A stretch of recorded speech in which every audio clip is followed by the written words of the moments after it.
2016 is one of the best years that we've ever seen from movies and cinema. I mean, wow. We had some crazy blockbusters, tons of superhero movies.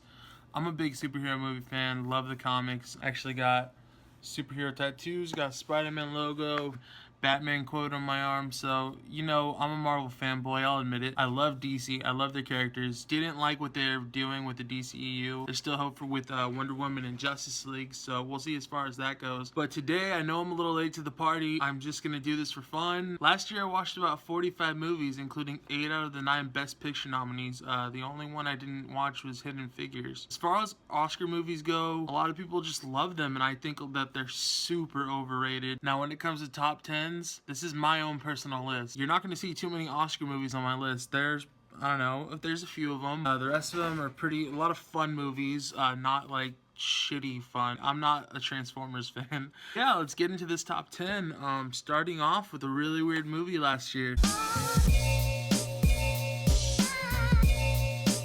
Number 10, Swiss Army Man. This movie was weird from the very first second of it. It was a survival movie, seeing fucking Harry Potter as a farting corpse has a deeper meaning than you would ever imagine. This movie was really cool and it really surprised me. I had heard it was just a movie about a farting dead guy. It's a film for discovering yourself and being in the wild. And I was just thinking about this guy's out there. He's trying to survive, but he's really, without knowing it, finding himself and who he is, especially at the ending when you find out what was actually going on. The movie is really weird and it's very ambiguous towards the ending, but it totally pays off. There's a lot of really weird and quirky things going on, keep you guessing of like, where is this going the entire movie. Some pretty good qualities in the film. You should definitely check out Swiss Army Man. Number 9, this movie is rated really high on a lot of people's lists. Number 9, we got Hell or High Water. This movie was really cool. I will admit, I've seen a lot of this before. A bunch of people were like swearing that it blew them away. In my mind, this movie is a typical Western. These two brothers trying to save their farm, kind of like Dukes of Hazzard. There's a lot of cool elements in the movie with the brother dynamic between Chris Pine and Ben Foster. They just kill it. Ben Foster absolutely kills it. He's this fucking scumbag that you think he would be just from all the roles he plays, but he's really awesome. He's got a lot of heart and he cares about his brother Chris Pine. You could totally tell in the movie. Jeff Bridges is freaking hilarious with his accents in this movie, especially like he did in True Grit. It's a really funny way of slurring and not even getting words out. His country accent is hilarious. So yeah, number 9 for me, Hell or High Water. It's a cool action flick. It reminded me a lot of a good Western / Point Break. Number 8. So number 8, I got the movie Lion. This one stars Dev Patel, who I'm a really big fan of. I've liked him ever since I saw Slumdog Millionaire. It was pretty heartfelt, pretty sad. See the way that it's kind of haunted him his whole life. So he's a little boy in India and he gets separated from his brother when they're out one night, and he ends up hopping on a train and going, I forgot how many kilometers, like 3,000 something. So he goes to a place that he has no idea where it is, and he's only like 4 or 5 years old. Goes into the adoption system at some point down the line and then gets adopted by an Australian family, goes to Australia, and he's just hanging out there, and he's like just all of a sudden thinking one day, going on Google and looking, trying to see where he's been. He's trying to find a place where he got lost when he was a child, and it was really cool. He ends up finding it online, and it's his journey and struggle trying to get back to his home and finding to see if his family are alive. Really sad. It's really cool. Dev Patel gets a great performance. It's really weird with movies like this when they put some really big time actors like Nicole Kidman and Rooney Mara, and they were in the movie for like maybe 10. Rooney Mara was in it for like 15 minutes, but Nicole Kidman was nominated for a Best Supporting Actress, and she was in the movie for like 10 minutes. So she had one emotional scene. Other than that, that's what I don't get about the Oscars is people get nominated for Best Actors, Best Actresses, and Supporting. They're in the movie for 20 minutes. Just because they're crying, that doesn't make you a good actor, actress. It's ridiculous with the Oscars. That's a whole nother discussion for another time. So yeah, number 8, Lion. Number 7. Number 7, I got Doctor Strange, first MCU movie on the list. Maybe more? Probably. Benedict Cumberbatch looks exactly like Doctor Strange from the animated Spider-Man series, which I grew up on in the 90s. Loved that so much. I love the Doctor Strange nod in Captain America Winter Soldier, which was really cool. So you knew that Marvel was going to do something with that, or was planning to. The cinematography in this movie is amazing. It's a lot like Inception, but Inception like on acid. Doctor Strange was really cool. I really recommend buying it on Blu-ray. If you're a Marvel fan, you already got it. If you're a comic book fan, you've already seen it. Marvel knows what they're doing, their formulas. It was a cool origin story, kind of followed all of the same things that we've seen from him before. This movie was awesome, and I'm excited to see Doctor Strange with all the other heroes in Infinity War in another year. Number 6.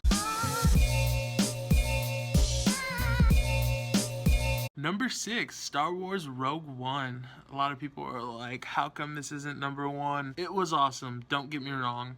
A lot of people are bitching for the CGI. I liked it. I didn't think Tarkin looked that bad. Maybe there was a couple scenes he was kind of iffy. Some people said that took him out of the movie. Yeah, because you know the actor is dead, so obviously it's not him. Calm down. A lot of people were bitching, I'm not going to say who, a really big time reviewer, about the score to the movie. I thought it was fine. You don't need the entire John Williams score for every fucking Star Wars movie. It's not going to happen. There needs to be new elements to Star Wars. We can't just go with the original, people. I thought the score was cool. It had a lot of really cool new songs going on with it. Gareth Edwards killed it at directing. The character development could have been better. I understand that there was so many things that they had to get done in this short film because we all knew that certain elements weren't going to be able to get passed on down the line. Going into that, I was already expecting certain things of how the movie was going to end, and it happened the way that I thought it was going to, so I'm not like losing my mind over little details with a movie like this. You're getting fucking Star Wars, getting Darth Vader back in cinema, you're getting some awesome new characters. The new droid K2SO is fucking hilarious. I mean, what else more could you want? You're getting some Star Wars.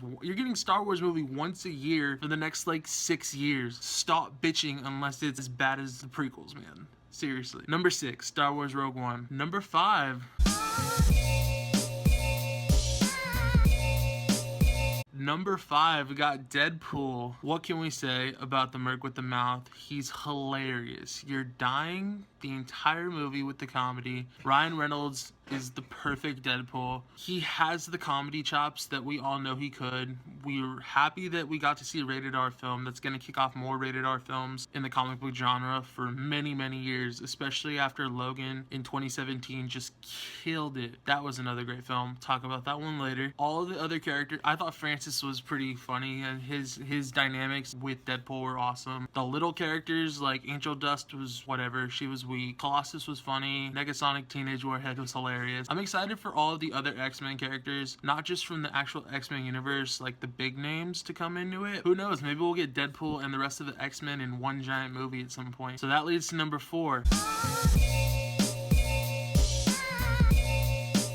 Number 4, Hacksaw Ridge. What can I loved this movie. It's kind of a shame it's not higher. I had no idea this movie was going to be this freaking good when I was watching it. I heard some buzz about it for a while, watched it a couple months down the line, and I was just blown away. It's hard to say. There's so many great war films, but this is probably my most favorite war film of all time. Mel Gibson is a fantastic director. I love Braveheart, and that's another incredible war film. Braveheart and Game of Thrones, the way that they do their fight scenes in the war was pretty awesome. That's how Game of Thrones, I felt like, took some elements of Braveheart for the Battle of the Bastards episode in season 6. And Mel Gibson, you know, he's back. I think he's a fantastic director. But Andrew Garfield was my pick for Best Actor for the Oscars. Character was very emotional. He had to go through fucking hell to get where he was, and he's a hero.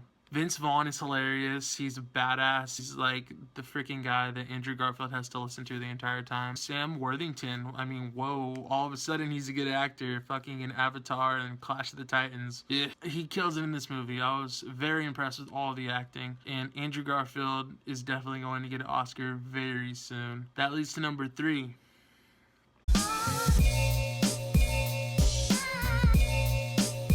Number 3, Nocturnal Animals. This movie was a fucking mind trip. The acting was out of this world. We got Jake Gyllenhaal, Amy Adams, Aaron Taylor Johnson, aka Kick-Ass, and Quicksilver.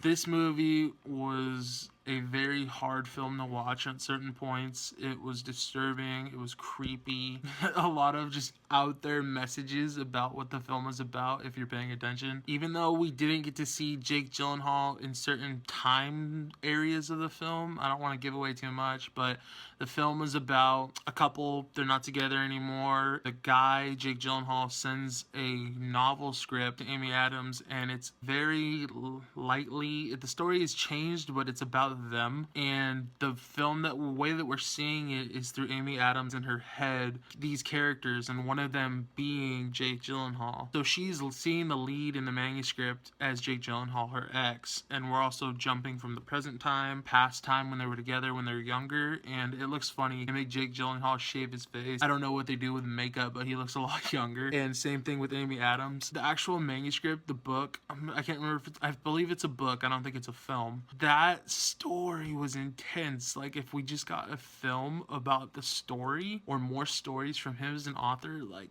God. This movie had a lot of Western elements to it, like Hell or High Water did when it was in the manuscript story. And when it came out of the story, it was very artsy and very dark. You know Amy Adams, how she has that stone cold face all the time? That's how the movie normally was in real time. And it was a lot about loneliness. It was a lot about regret. It was a lot about personal growth. The ending I thought was great. A lot of people were mad about the ending, but it's awesome. It's a revenge film.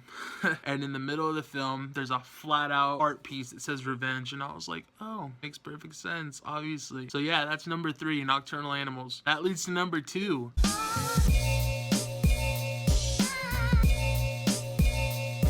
Number 2, Captain America Civil War. I'm a huge Marvel fanboy, and this is every comic book fan's freaking wet dream on a movie screen. We get to see almost every MCU character fight each other in this film. I mean, we got Captain America versus Iron Man, Team Cap, Team Iron Man, Team Cap all day over here. You know, we get to see a lot of the younger characters grow as people start off at their beginnings. We got fucking Spider-Man in the MCU now. I was so happy for this. Civil War, it's hard to say, but I'm gonna say it. It's a damn near perfect comic book film. There's only one major problem I have with the film. It's not necessarily major because it has nothing to do with it's just my own opinion. Spoiler alert. I think that the film shouldn't have bitched out and gone with not killing Steve Rogers in it. I don't think the film should have kept Steve Rogers alive or someone else with Rhodey, with only having him go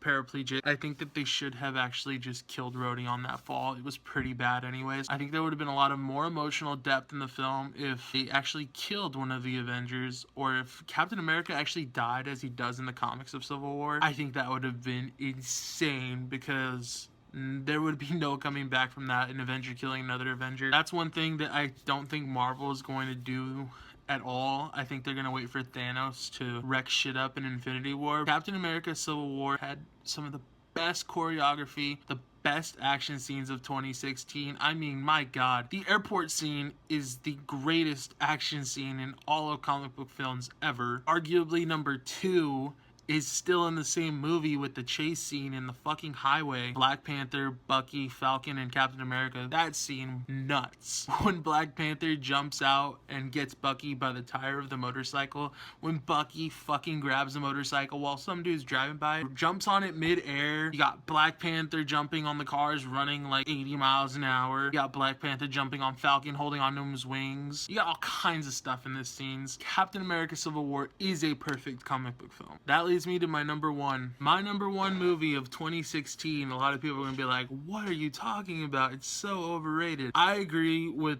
the Academy on this one.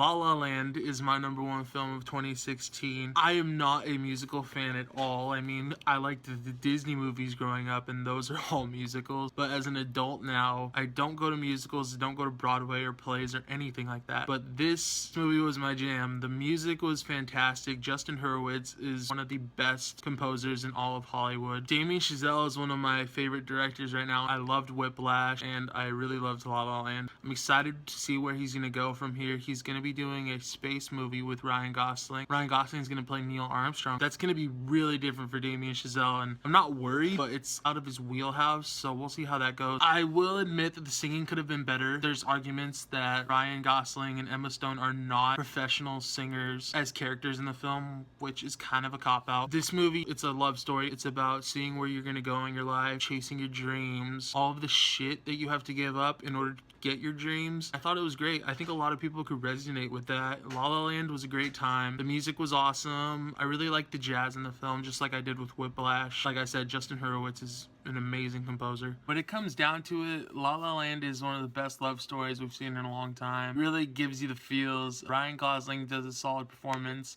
Emma Stone's performance is very Oscar worthy. I'm glad that she won. The dancing was great. The jazz was awesome. The singing was alright, but I personally liked it. I think the soundtrack's awesome. Damien Chazelle is one of the best directors in Hollywood at only 32 years old. Thank you guys. That was my top 10 of 2016. Check back on the channel. I'm actually going to be doing a giveaway for a couple Blu-rays probably on my next video or two, so watch out for that. I'm going to be giving away 1 or 2 Blu-rays. I'm going to let the winner pick between one or the other random Blu-rays from my collection I'm going to be giving away, and the winner of those will come after we hit 300 subscribers, and we're almost there. Thank you guys for watching. Check back on my channel for more reviews. Peace.